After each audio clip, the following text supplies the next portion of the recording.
Jin, setan dan iblis berdasarkan dalil Al-Quran dan hadis Nabi Shallallahu Alaihi Wasallam. Pengertian jin. Jin adalah makhluk gaib ciptaan Allah yang tidak terlihat oleh mata manusia. Mereka termasuk makhluk mukallaf dibebani syariat seperti manusia. Ada yang beriman, ada yang kafir. Allah berfirman, "Dan aku tidak menciptakan jin dan manusia melainkan supaya mereka menyembahku." Quran Surah Az-Zariyat, ayat 56. Asal mula penciptaan. Allah menciptakan jin dari api. Dalil, dan dia menciptakan jin dari nyala api yang sangat panas. Quran Surah Ar-Rahman, ayat 15. Nabi Shallallahu Alaihi Wasallam bersabda, malaikat diciptakan dari cahaya, jin diciptakan dari nyala api, dan Adam diciptakan dari apa yang telah disebutkan kepada kalian tanah. HR, Muslim. Jenis atau macam jin. Dalam Al-Quran dan hadis disebutkan beragam jenis dan golongan jin. 1. Jin Muslim dan jin kafir. Quran Surah Al-Jin, ayat 11 ada yang lurus dan ada yang menyimpang. 2. Ifrit, jin kuat dan sombong, suka menentang. Quran Surah 6, ayat 39. Ketiga, setan syaitan, jin yang jahat, selalu menggoda manusia. Semua setan adalah jin, tetapi tidak semua jin adalah setan. 4. Karin, jin yang menyertai setiap manusia. Nabi Shallallahu Alaihi Wasallam bersabda, tidaklah seorang pun di antara kalian melainkan ditugaskan bersamanya seorang karin dari kalangan jin. HR, Muslim. Jenis menurut aktivitas hadis riwayat Al-Hakim. Hasan, ada yang seperti ular dan kalajengking, ada yang berkelana di udara, ada yang tinggal dan berpindah-pindah. Sifat dan karakter jin tidak terlihat oleh manusia. Quran Surah Al-Araf, ayat 27, bisa berubah wujud binatang, manusia, dan lain-lain, bisa mati dan akan dibangkitkan pada hari kiamat. Quran Surah Al-An, ayat 128, memiliki akal dan kehendak bebas, taat atau maksiat, cepat bergerak, dapat menembus jarak jauh. Tempat tinggal jin. Jin banyak tinggal di tempat kotor WC, tempat sampah hadis. Tempat-tempat yang menjadi rumah setan adalah WC. Hadis riwayat Ibnu Majah, kuburan, padang pasir, hutan belantara, rumah yang tidak disebut nama Allah ketika masuk. Hadis riwayat Muslim. Gangguan jin. Jin bisa mengganggu manusia dengan cara 1. Was-was membisikkan keburukan dalam hati. Quran Surah An-Nas 4-5. 2. Menggoda agar kafir, syirik, dan maksiat. Ketiga, menakut-nakuti. Quran Surah Al-Imran 175. 4. Kesurupan masuk ke tubuh manusia. Quran Surah Al-Baqarah 275. 5. Menyebabkan mimpi buruk. Tujuan Allah menciptakan jin. A. Untuk beribadah kepada Allah. Allah tegaskan secara jelas, dan aku tidak menciptakan jin dan manusia melainkan supaya mereka menyembahku. Quran Surah Az-Zariyat, ayat 56. Jin, sama seperti manusia, diciptakan agar mengesahkan Allah, beribadah, dan tunduk kepadanya. B. Untuk menguji ketaatan, jin dan manusia diuji. Siapa yang taat akan selamat, yang ingkar akan diazab. Akan aku penuhi neraka jahanam dengan jin dan manusia semuanya. Quran Surah Had, ayat 119. C. Untuk menjadi umat yang bertanggung jawab, jin dan manusia mukallaf dibebani syariat, memiliki akal, kehendak bebas, dan tanggung jawab. Quran Surah Ar-Rahman 31. D. Untuk menyempurnakan kekuasaan Allah dengan adanya manusia, malaikat, dan jin yang berbeda asal penciptaannya, tampak keagungan Allah sebagai Al-Halik Maha Pencipta. Manfaat diciptakannya jin. A. Bukti kekuasaan dan keagungan Allah. Jin ciptaan Allah yang gaib menjadi tanda bahwa kuasa Allah meliputi yang tampak dan yang tidak tampak. B. Menjadi ujian bagi manusia. Jin sering menggoda manusia menguji keimanan, kesabaran, dan keteguhan tauhid. Quran Surah Al-An, ayat 112. C. Menjadi pelajaran dan peringatan. Kisah jin yang sesat seperti iblis jadi pelajaran bagi manusia untuk tidak sombong dan ingkar. Kisah jin yang beriman jadi teladan bahwa siapapun bisa taat, meskipun dari kalangan jin. Perbedaan jin, iblis, dan setan. Pertama, jin. Definisi, makhluk gaib ciptaan Allah dari api yang sangat panas. Dalil, dan dia menciptakan jin dari nyala api. Quran Surah Ar-Rahman, ayat 15. Sifat, mukalaf dibebani syariat, ada yang beriman dan ada yang kafir, bisa mati, makan, minum, menikah, beranak. Kedua, iblis. Definisi, jin yang durhaka, asal-usulnya dari bangsa jin. Dalil, kecuali iblis. Dia adalah dari golongan jin, maka ia mendurhakai perintah Tuhannya. Quran Surah Al-Kahfi, ayat 50. Kisahnya, dahulu iblis ahli ibadah, tinggal bersama malaikat, Allah perintahkan sujud kepada Adam, ia menolak karena sombong, akhirnya dilaknat dan dijanjikan neraka. Sifat, kafir sejati, tidak akan pernah beriman, musuh abadi manusia sampai kiamat. Ketiga, setan. Definisi, segala sesuatu yang menyimpang, menyesatkan, dan jahat, bisa dari golongan jin atau manusia. Dalil, dan demikianlah kami jadikan bagi tiap-tiap nabi itu musuh, yaitu setan-setan syaitan dari jenis manusia dan jin. Quran Surah Al-An, ayat 112. Sifat, selalu menggoda, menyesatkan, membuat was-was. Tugas utamanya menjauhkan manusia dari Allah. Bentuk atau ciri gangguan dan godaan jin, iblis, dan syaitan. Pertama, godaan atau gangguan jin. Jin ada yang muslim dan ada yang kafir. Yang kafir sering mengganggu manusia. Bentuknya antara lain, menimbulkan rasa takut dan was-was. Sesungguhnya yang demikian itu hanyalah setan yang menakut-nakuti kalian. Quran Surah Al-Imran, ayat 175.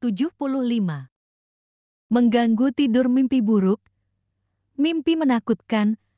Hadis riwayat Bukhari Muslim. Kesurupan masuk ke tubuh manusia, membuat sakit atau tidak sadar. Quran Surah Al-Baqarah, ayat 275. Menyerupai binatang anjing hitam, ular, kucing, kuntilanak, lek, hantu, masumai, genderuwo, dan lain-lain untuk menakut-nakuti, menggoda dengan suara bisikan, suara aneh, atau ilusi. Kedua, godaan atau gangguan iblis. Iblis adalah pemimpin jin kafir yang tugas utamanya menyesatkan manusia sejak Nabi Adam, membuat manusia sombong dan enggan taat, seperti iblis yang menolak sujud pada Adam. Quran Surah Al-A'raf, ayat 12, menanamkan keraguan terhadap Allah dan agama. Menunda-nunda amal ibadah, nanti saja syalat, nanti saja taubat, menghiasi dosa dan maksiat seakan-akan itu indah dan menyenangkan. Dan iblis telah menjadikan indah bagi mereka apa yang mereka kerjakan. Quran Surah An-Nahl, ayat 63, menghalangi dari jalan kebenaran, menyesatkan dengan janji-janji palsu. Quran Surah Al-Isra, ayat 62. 3. Godaan atau gangguan setan. Setan adalah sifat. Setiap jin atau manusia yang menyesatkan disebut setan. Bentuk gangguannya, was-was dalam ibadah, ragu-ragu dalam wudhu atau syalat, sudah wudhu atau belum, sudah baca atau belum. Hadis riwayat Muslim, mengajak kepada perbuatan maksiat dan dosa besar. Menimbulkan permusuhan dan kebencian antar manusia. Sesungguhnya setan bermaksud menimbulkan permusuhan dan kebencian di antara kalian melalui khamar dan judi.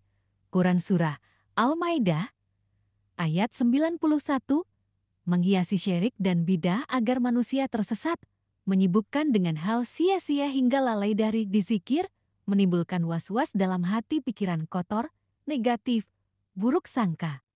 Quran Surah An-Nas, ayat 4-5. Ringkas bedanya, makhluk bentuk godaan atau gangguan, jin menakut-nakuti, mimpi buruk, kesurupan, menyerupai binatang, ilusi suara, iblis menumbuhkan sombong, menunda ibadah, menghiasi dosa, menyesatkan dengan janji palsu. Setan was-was, mengajak maksiat, menimbulkan permusuhan, menghiasi syirik, melalaikan dizikir. Setan menggoda dengan bisikan, tipu daya, dan memperindah maksiat. Jin bisa sampai mengganggu fisik kesurupan, penyakit, penampakan. Iblis induk setan yang berjanji menyesatkan manusia sampai kiamat. Strategi godaannya lebih besar, menjerumuskan ke syirik dan kekufuran. Godaan iblis fokus utama, syirik dan kufur. Iblis adalah pemimpin setan dari golongan jin, misinya menjerumuskan manusia ke neraka. Contoh sehari-hari, membisikkan keyakinan bahwa dukun atau peramal bisa menentukan nasib. Padahal itu syirik. Membuat seseorang percaya pada jimat, susuk, atau pesugihan untuk rezeki, menanamkan pikiran Allah itu tidak adil hingga akhirnya meninggalkan iman, membuat manusia merasa sombong seperti iblis sombong pada Edom. Godaan setan bisa dari jin atau manusia. Setan menggoda dengan bisikan halus, menipu, dan memperindah dosa. Contoh sehari-hari, saat mau syala tiba-tiba mengantuk, malas, atau teringat urusan dunia, saat baca Al-Quran merasa bosan, sementara saat main EP bisa betah berjam-jam. Membisikkan iri dan dengki. Kenapa dia yang berhasil, bukan aku, membuat seseorang menunda taubat. Nanti sajalah, masih muda, masih banyak waktu, menjadikan maksiat tampak keren. Misalnya mabuk dianggap gaya hidup modern. Gangguan jin lebih ke fisik dan lingkungan. Jin bisa masuk ke tubuh manusia atau mengganggu dari luar. Contoh sehari-hari, seseorang tiba-tiba pingsan, menjerit, atau berperilaku aneh kesurupan. Anak kecil sering menangis tanpa sebab di malam hari bisa jadi diganggu jin.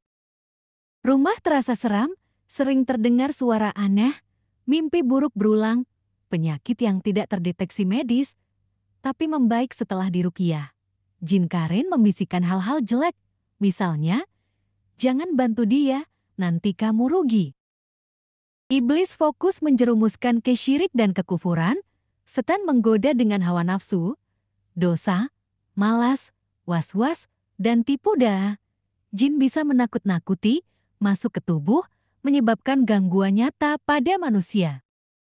Ciri-ciri atau bentuk godaan dan gangguan jin, iblis, dan setan menurut Al-Quran dan hadis.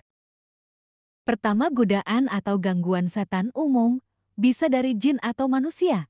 Al-Quran menyebut bahwa setan bekerja dengan berbagai cara. Membisikkan was-was dalam hati manusia, yang membisikkan kejahatan ke dalam dada manusia dari golongan jin dan manusia. Quran Surah An-Nas, ayat 5-6. Menghias-hiasi maksiat agar tampak indah, setan menjadikan mereka memandang baik perbuatan-perbuatan mereka yang buruk. Quran Surah An-Nahl, ayat 63, membuat manusia lalai dari zikir. Barang siapa berpaling dari zikir Allah, kami adakan baginya setan yang menyesatkannya. Quran Surah Az-Zukhruf, ayat 36, menimbulkan rasa takut dan pesimis. Sesungguhnya mereka itu tidak lain hanyalah setan yang menakut-nakuti kamu. Quran Surah Al-Imran, ayat 175. Membuat janji palsu dan harapan kosong. Setan hanya menjanjikan mereka dengan tipuan belaka. Quran Surah An-Nisa, ayat 120. Kedua, gangguan jin, kesurupan masuk ke tubuh manusia. Orang-orang yang makan riba tidak dapat berdiri, melainkan seperti berdirinya orang yang kerasukan setan. Quran Surah Al-Baqarah, ayat 275.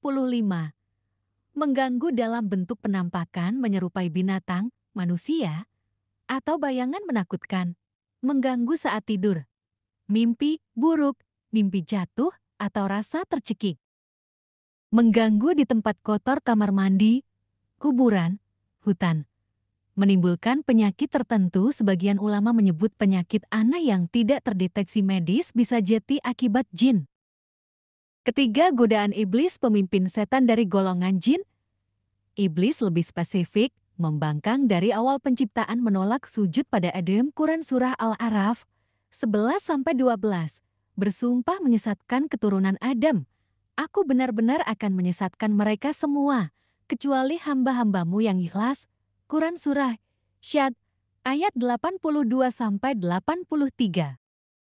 Cara iblis menggoda, dari depan menanamkan keraguan pada agama, dari belakang membuat manusia cinta dunia, dari kanan menghalangi dari kebaikan, dari kiri menghiasi maksiat.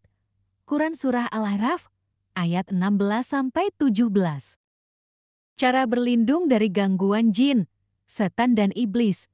1. Fondasi akidah tauhid yang murni dan kuat. 2. Melaksanakan iman dan takwa. 3. Senantiasa memohon perlindungan dan pertolongan hanya kepada Allah. 4. Mengamalkan doa-doa khusus perlindungan dari gangguan jin, setan, dan iblis yang syahih sesuai dalil Al-Quran dan hadis. Tidak ada unsur kesyirikan dan bidah di situ. 5. Membaca bismillah di setiap mengawali pekerjaan. 6. Membaca ta'awudz. A'udzubillahiminasyaitonirrojim. 7. Mengamalkan doa dan zikir sehari-hari sesuai sunnah seperti keluar rumah, masuk toilet, mau tidur, berpakaian, jalan mendaki atau menurun, berada di suatu tempat, masuk rumah, makan dan minum dan sebagainya semuanya sudah diatur dalam Islam. 8. Baca ayat kursi, surah Al-Ikhlas, Al-Falaq dan An-Naas 3 serta La ilaha illallah wahdahu syarikalah lahul quwa lahul hamdu yuhyi wa yumit wa huwa ala kulli syai'in qadir. 10. Sesudah sholat maghrib dan subuh. 9. Baca ayat kursi di setiap sesudah sholat fardu 5 waktu dan sebelum tidur. 10. Mengamalkan zikir pagi dan petang. 11. Membaca Al-Quran, mentadaburi dan mengamalkan. 12. Di 4 situasi ini hendaklah banyak berzikir. Saat bahagia alhamdulillah, sedih innalillahi wa inna ilaihi rajiun, takut hasbunallah wa ni'mal wakil atau la haula wala quwata illa billah, dan marah a'udzubillahi minasyaitonirrajim. 13. Sering bersyukur dan beristighfar serta bertaubat. Perlindungan dari jin, iblis, dan setan adalah dengan dizikir, doa, Al-Quran, dan menjaga tauhid.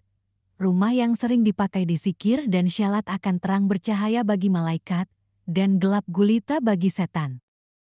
Semoga kita semua termasuk hamba Allah Azza wa Jalla yang diberkahi dan senantiasa mendapat penjagaan dan perlindungan dari Allah baik di dunia maupun di akhirat nanti. Amin ya rabbal alamin.